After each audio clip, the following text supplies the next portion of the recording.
boardroom door was supposed to be soundproof. It wasn't, not entirely. Not for the man on the other side of it, holding a mop he didn't need at 11 at night. Daniel had worked the night shift at Holbrook Tower for 6 years. He knew which doors clicked when they weren't latched properly.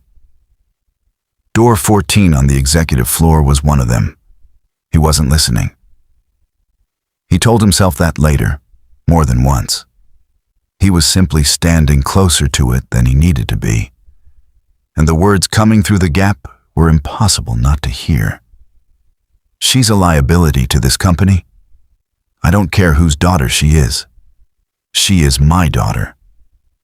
Then fire her quietly, or the board fires her publicly next quarter. Your choice. Daniel stopped moving. He recognized both voices. One belonged to Richard Holbrook, founder and CEO of the largest commercial real estate firm in the state. The other belonged to a board member named Preston Cale, a man who smiled at everyone in the elevator and had never once looked at Daniel like he was a person rather than a fixture in the hallway. They were talking about Naomi Holbrook, 26 years old, Vice President of Sustainable Development.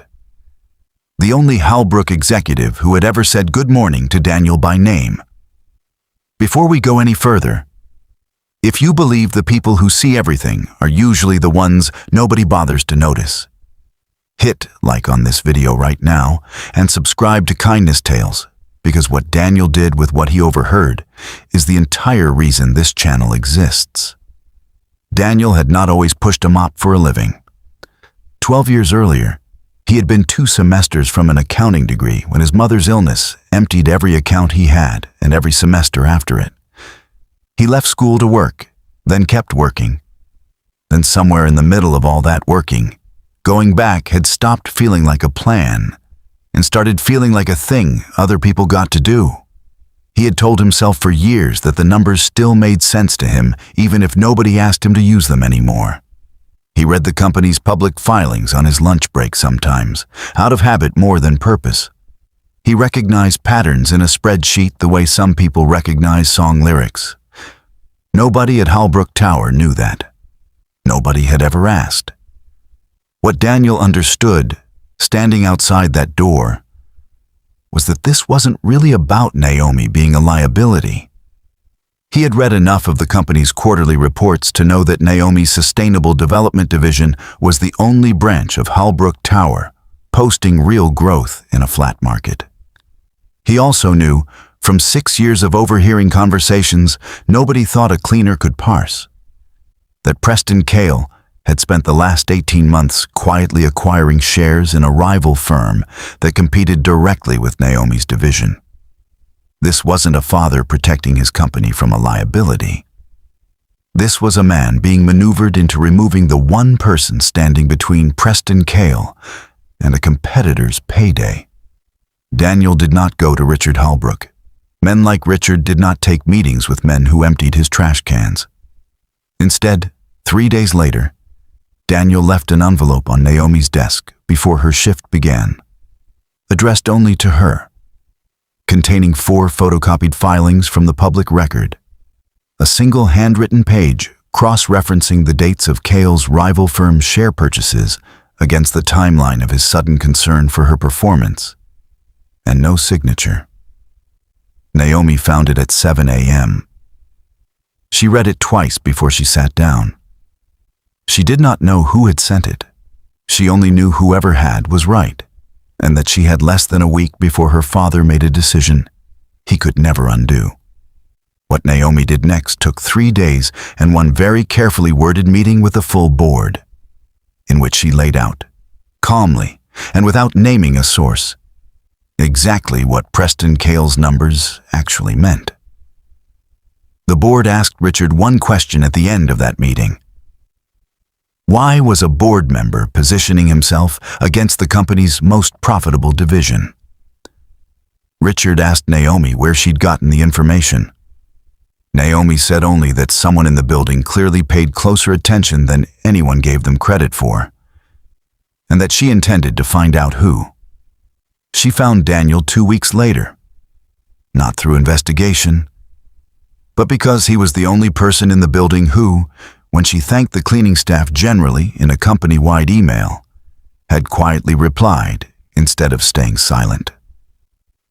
In 4 sentences that used the phrase, cross-reference the filing dates, a phrase nobody outside a finance department uses by accident. Richard Halbrook asked to meet him personally.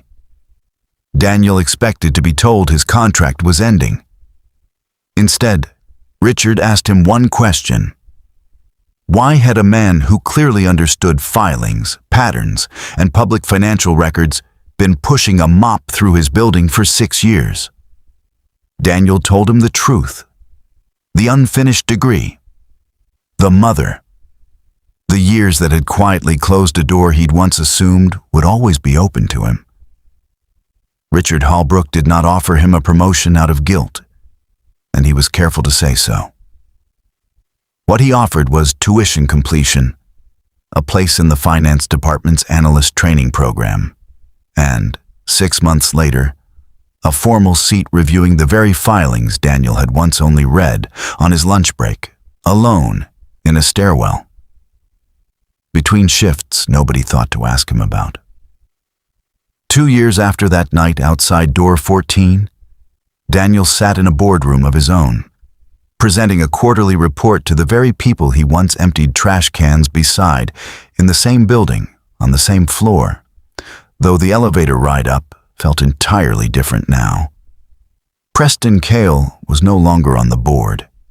Naomi Halbrook still said good morning to Daniel by name, though now she said it as a colleague crossing the same floor, not a passerby lucky enough to be noticed.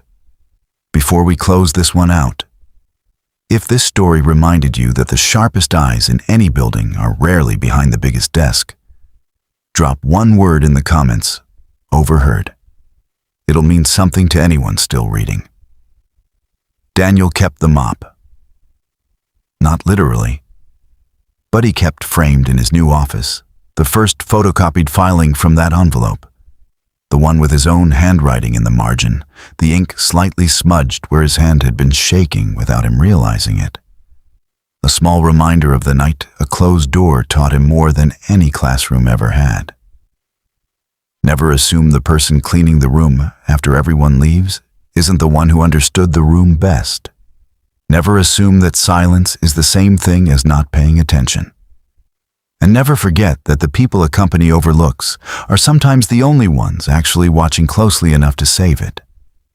If this moved you, like this video, subscribe to Kindness Tales and share it with someone who needs a reminder today that the quietest person in the room is sometimes the only one who sees the whole picture.